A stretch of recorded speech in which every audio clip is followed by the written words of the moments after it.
अपरा एकादशी।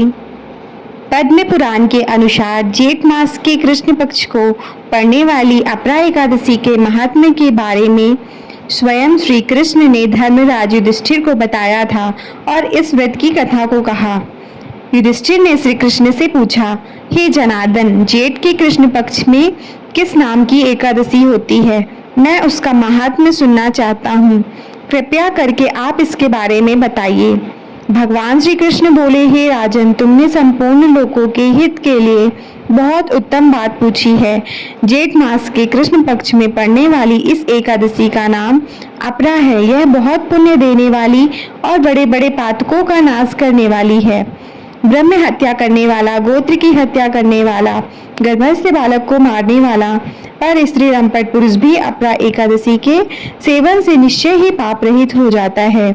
जो झूठी गवाही देता, माप तौल में धोखा देता, बिना जाने ही नक्षत्रों की गणना करता और कूटनीति से आयुर्वेद का ज्ञाता बनकर वैद्य का काम करता है, ये सब नरक में निवास करने वाले प्राणी हैं।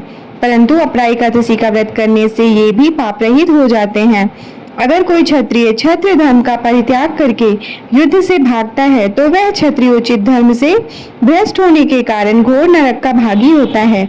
इसके अलावा जो शिष्य विद्या प्राप्त करके स्वयं ही गुरु की निंदा करता है, वह भी महापातकों से युक्त होकर भयंकर नरक में गिरता है। लेकिन अपरा एकादशी का व्रत करने से वह सद्गति को प्राप्त होता है।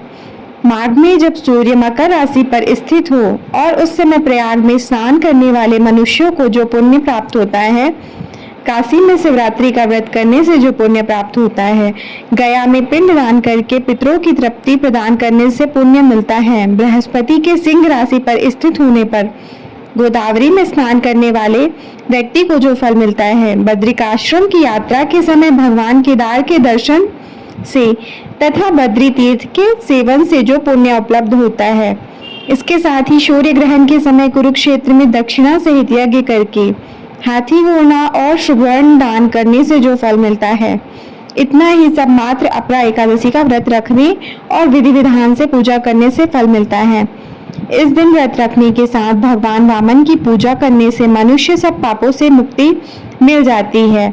इसके साथ ही श्री हरि विष्णु की लोक की प्राप्ति होती है। इस कथा को सुनने से जो सहस्त्र गोदान का फल मिलता है। युधिष्ठिर ने कहा, जनार्दन, अपरा का सारा महात्म्य तो मैंने सुन लिया, अब कथा भी सुना दीजिए। श्री कृष्ण कहते हैं, हे राजन, प्राचीन काल में महिध्वज नामक एक धर्मात्मा राजा था, लेकिन उसका छोटा भाई वज्रध्वज बड़ा ही क्रूर, अधर्मी तथा अन्यायी था। वह अपने बड़े भाई से द्वेष रखता था। इस द्वेष के भाव में एक दिन रात्रि के समय छोटे भाई ने अपने बड़े भाई की हत्या कर दी। उसकी देह को एक जंगली पीपल के नीचे गाड़ दिया। इस अकाल मृत्यु से राजा प्रेतात्मा के रूप में उसी पीपल पर रहने लगा और अनेक उत्पात करने लगा। एक दिन अचानक धौम्य नामक ऋषि उधर से गुजरे। उन्होंने प्रेत को देखा और तपोबल से उसके अतीत को जान लिया।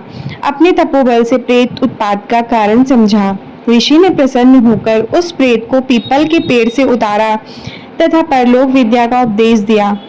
दयालु ऋषि ने राजा के प्रेत योनि से मुक्ति के लिए स्वयं ही अपरा अचला एकादशी का व्रत किया और उसे अगति से छुड़ाने को उसका पुण्य प्रेत को अर्पित कर दिया। इस पुण्य के प्रभाव से राजा की प्रेत योनि से मुक्ति हो गई। वह ऋषि को धन्यवाद देता हुआ दिव्य देह धारण कर पुष्पक विमान में बैठकर स्वर्ग को चला गया। हे राजन, यह अपरा एकादशी की कथा मैंने लोक हित के लिए कही। इसके पढ़ने अथवा सुनने से मनुष्य सब पापों से छूट जाता है। बोलिए विष्णु भगवान की जय, लक्ष्मी नारायण की जय, अपरा एकादशी की जय।